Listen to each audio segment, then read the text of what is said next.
A faísca da loucura.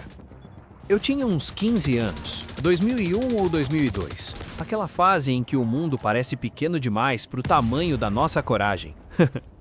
A escola era um colégio público no interior de São Paulo. Paredes descascadas, cheiro de giz misturado com suor de adolescente. Eu e meus amigos, aqueles irmãos que a vida me deu, vivíamos entediados com as aulas, com as regras, com tudo. Um dia, durante o intervalo, a ideia surgiu como um estalo.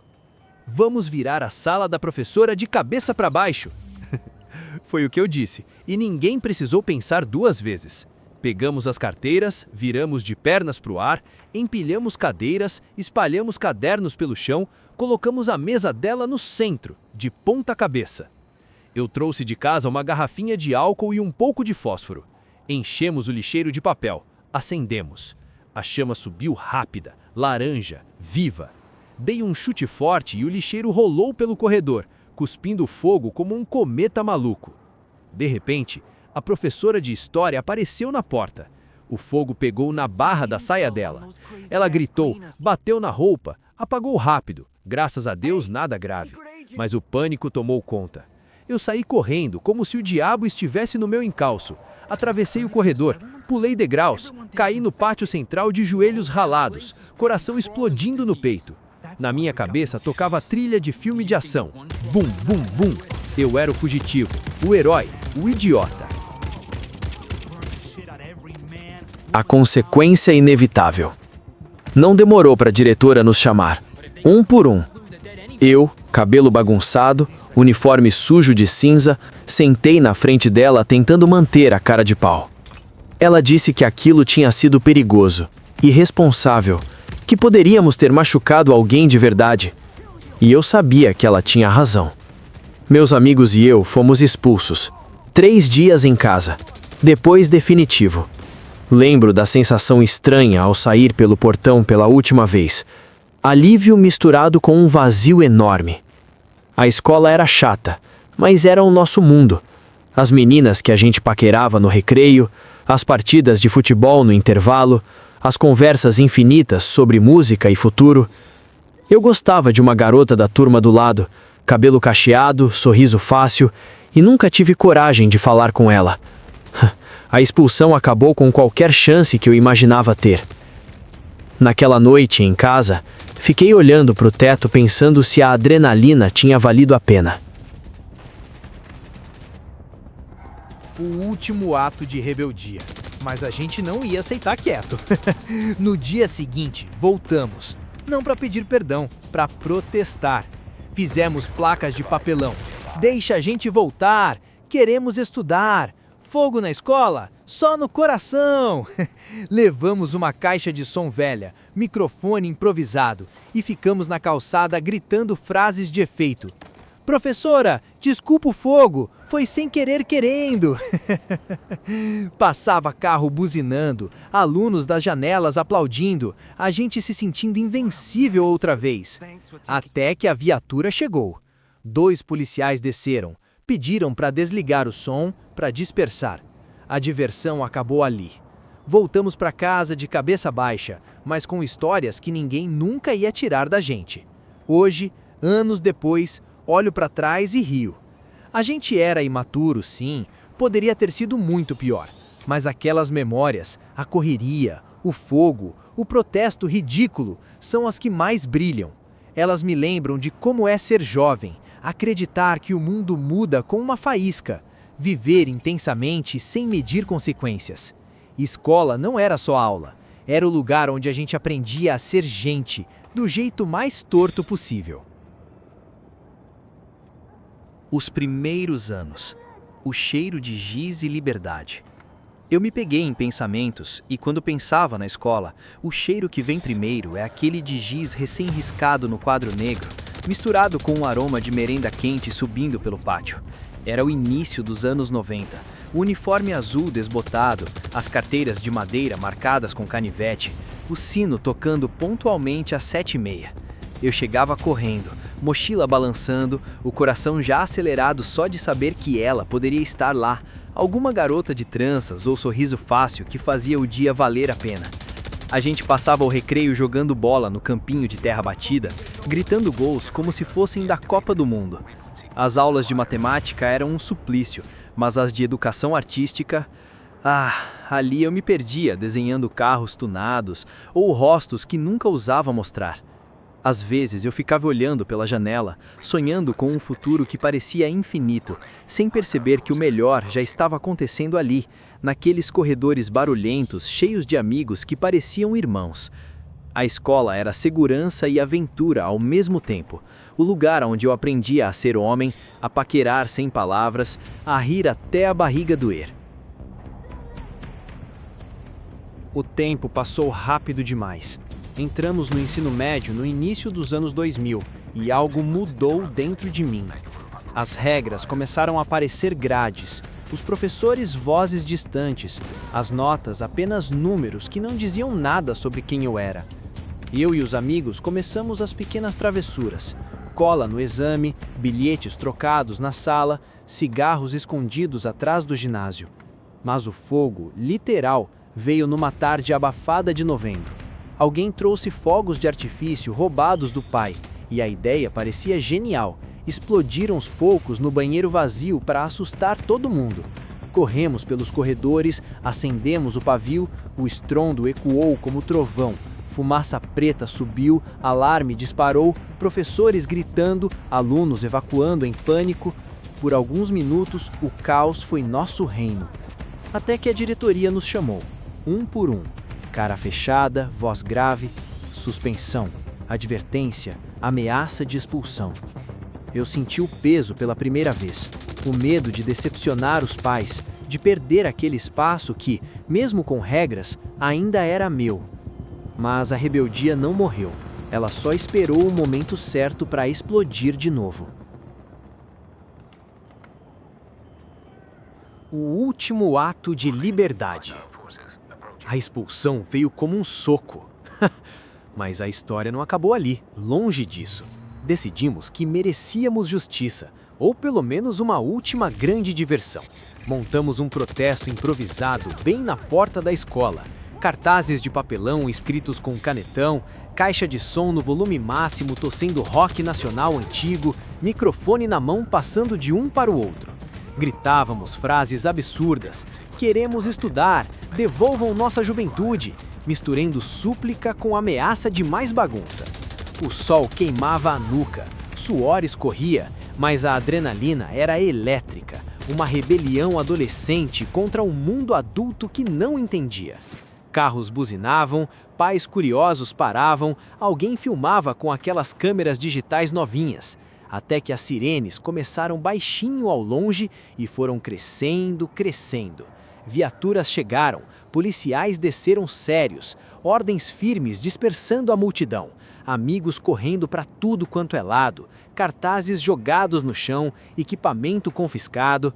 Naquele instante, a diversão acabou, restando apenas o eco das risadas e o gosto amargo da consequência. Pais furiosos em casa, castigo longo, futuro incerto, mas olhando para trás hoje, adulto responsável que sou, aquela loucura uniu todos nós para sempre.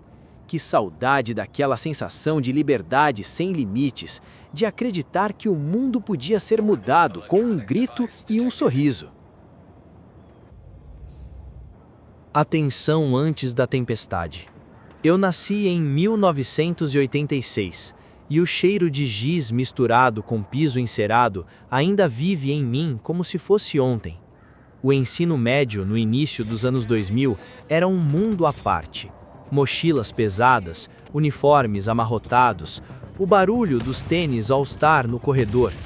Aquela sala de aula no segundo andar, janelas altas que deixavam entrar a luz dourada da manhã, era o nosso palco diário. Naquele dia específico, o ar estava carregado. Era a prova de matemática que valia metade da nota do bimestre. Ninguém dormiu direito na noite anterior. Eu sentia o coração batendo forte só de pensar nas consequências de um zero. Naquela idade, Tudo parecia vida ou morte. Passar de ano, não decepcionar os pais, manter a reputação entre os amigos. Lembro do silêncio absoluto quando o professor distribuiu as folhas, o papel ainda quente da fotocopiadora, o cheiro de tinta fresca. Sentei-me na terceira fileira, perto da janela, tentando parecer calmo, enquanto meu cérebro procurava desesperadamente por fórmulas que eu jurava ter decorado. O plano e o desastre. Claro que ninguém ia enfrentar aquilo sozinho. A cola sempre foi uma arte ancestral entre adolescentes brasileiros. Naquela época, os celulares eram tijolos com antena, mas já tinham um 3G capenga o suficiente para salvar uma alma perdida. Um grupo de 4 amigos, sentados estrategicamente em diagonal, combinou tudo no intervalo. Casacos grossos mesmo no calor de novembro, celulares no modo silencioso, mensagens curtas com as respostas das questões mais difíceis. Eu não estava no esquema principal, mas sabia de tudo. Afinal, informação corre mais rápido que vento no colégio. A prova começou. Canetas deslizando, borrachas raspando, suspiros contidos. Eu ia bem até a questão 8, aquela sobre logaritmos que parecia escrita em outra língua. Ansioso, olhei de canto. O pessoal do fundo já trocava mensagens discretas, polegares voando sobre as carteiras. Então veio o erro. O menino ao meu lado, o Diego, bom aluno, mas ansioso demais, precisava urgentemente da resposta da questão 7. Dramaticamente, ele virou o tronco só um pouquinho, inclinou-se para trás e, achando que estava sendo sutil, sussurrou para a menina da fileira de trás. Ei, qual é a senha do seu 3G? O sussurro saiu mais alto que o planejado. Um sussurro adolescente, daqueles que ecoam como sirene no silêncio mortal de uma sala de prova. Cabeças viraram em câmera lenta. O professor, que corrigia provas antigas na mesa, ergueu os olhos como um falcão. Dramaticamente, em 3 passos firmes, ele estava lá. Pegou a folha do Diego, escreveu um grande 0 vermelho e disse frio: recuperação. Próxima vez, pense 2 vezes. Só o Diego pagou o pato. Os outros, incluindo quem realmente enviava as respostas, escaparam ilesos. Senti um alívio egoísta misturado com uma pena enorme. O rosto dele ficou vermelho como um tomate maduro, olhos marejados que ele tentava esconder. A lição que ficou. Saí da sala com o coração ainda acelerado, mas com uma sensação estranha de sorte. Naquela tarde, o sol batia forte no pátio enquanto a gente comentava o ocorrido em voz baixa, entre risadas nervosas. Anos depois, já adulto, com responsabilidades reais, eu percebo o quanto aquele momento foi pequeno e ao mesmo tempo enorme. A escola nos ensinava muito mais do que matérias. Ensinava sobre consequências, sobre discrição, sobre o peso de um erro público. Hoje, quando passo de carro por um colégio e ouço o sinal tocar, aquele sussurro desastroso volta à minha mente e eu sorrio sozinho. Faz parte do pacote da adolescência brasileira. O risco calculado mal calculado, a solidariedade silenciosa, a lição que a gente só entende bem depois. Diego, onde quer que você esteja, espero que tenha passado de ano. E espero que a gente tenha aprendido que algumas batalhas a gente precisa travar sozinho. Essas memórias de colégio nunca morrem, elas só ficam mais doces com o tempo. Disciplina que sufocava. Eu nasci em 86 e quando cheguei ao ensino médio, no início dos anos 2000, caí numa escola militarizada que parecia mais quartel do que colégio. As paredes cinzentas, o chão sempre brilhando, o silêncio obrigatório nos corredores, tudo gritava ordem, ordem, ordem. Todas as manhãs, antes da aula começar, a gente varria o pátio, passava pano nas carteiras, alinhava cadeiras como se fossem soldados em formação. Eu sentia o cheiro forte de desinfetante misturado com suor adolescente, o sol batendo forte nas costas enquanto a gente se curvava.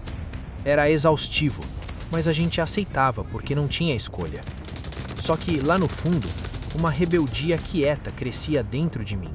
Aquela vontade de quebrar a regra só para sentir que ainda era humano. A revolta do salário. Um dia, meu amigo, um cara alto, sempre com um uniforme meio torto, não aguentou mais. Durante a faxina, ele soltou alto, quase cantando, que estava fazendo tudo aquilo de graça, sem salário nenhum. A monitora, uma mulher de uns 40 anos com olhar de águia, ouviu tudo. Com voz doce demais, respondeu que se ele terminasse direitinho, era só passar na sala da monitoria que o pagamento estava esperando. E ele acreditou. Terminou o serviço correndo, peito estufado, marchando até lá como se fosse receber um prêmio de verdade. Chegando, levou um banho de realidade. Uma suspensão de 3 dias, assinada e carimbada.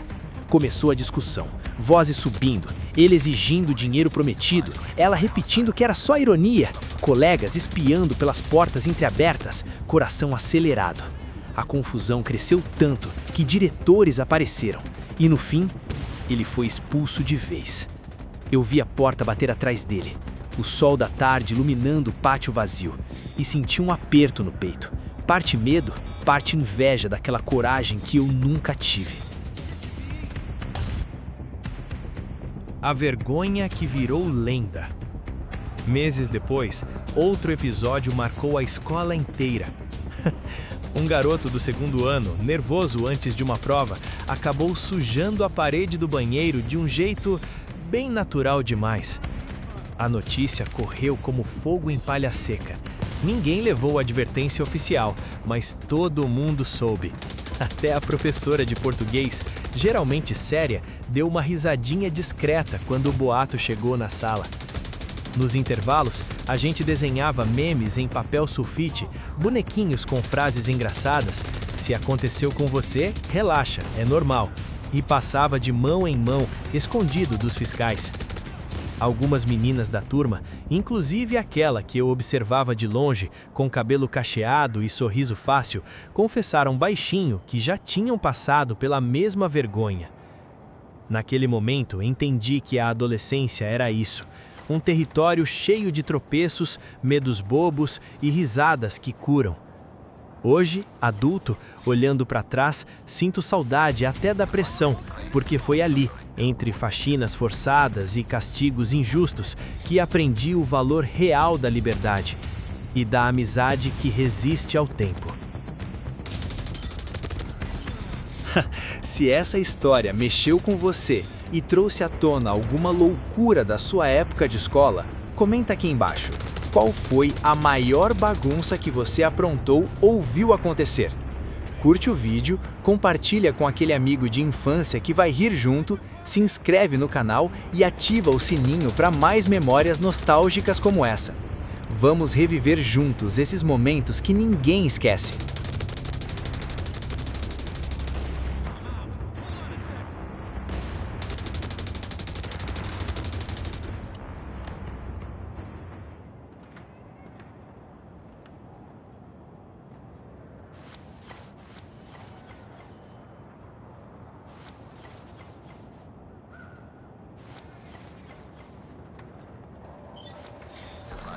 Successful.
Someone there?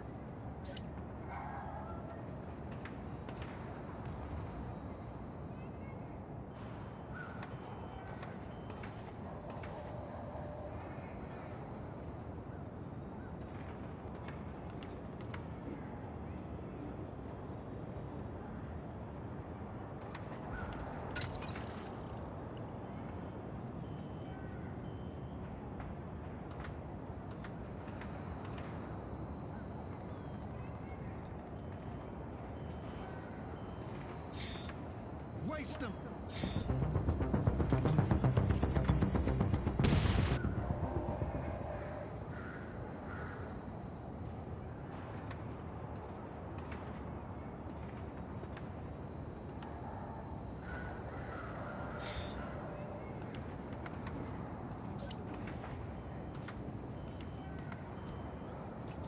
I see something!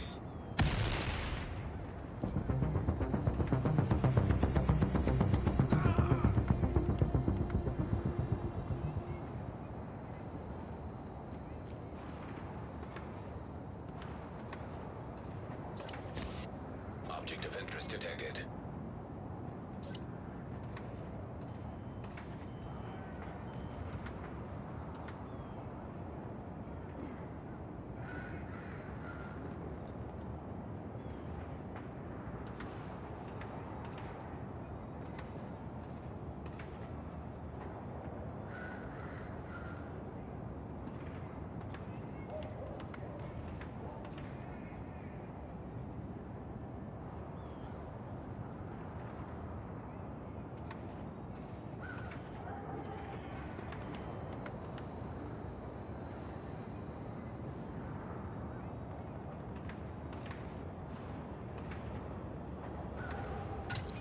Hostile in sight! How are you?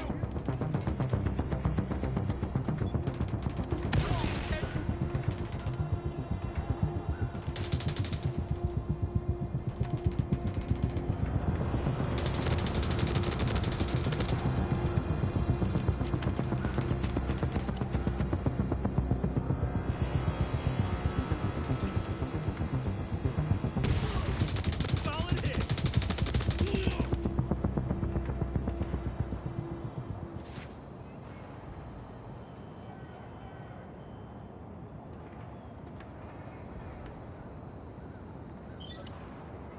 Who needs therapy when you can do that?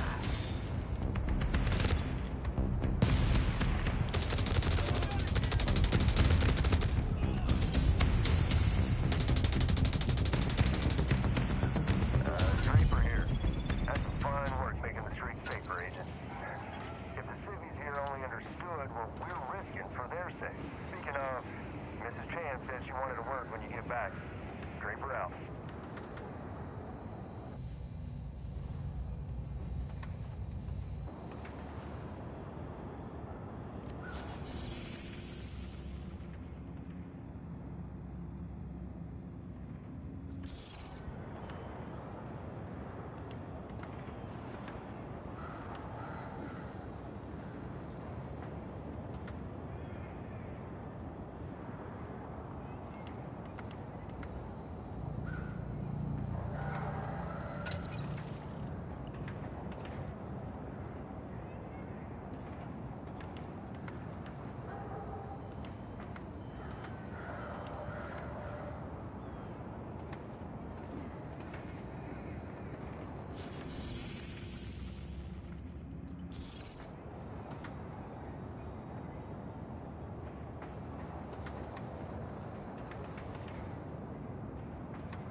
wanted to see me, ma'am?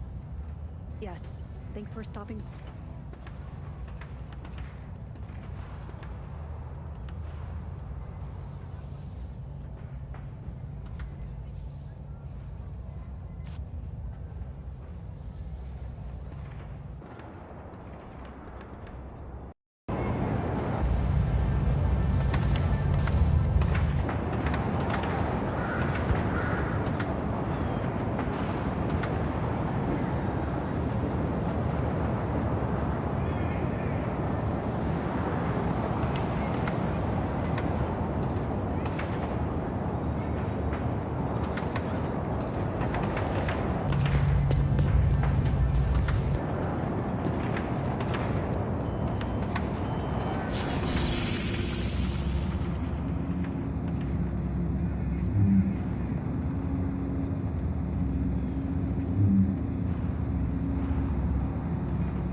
Object of interest detected.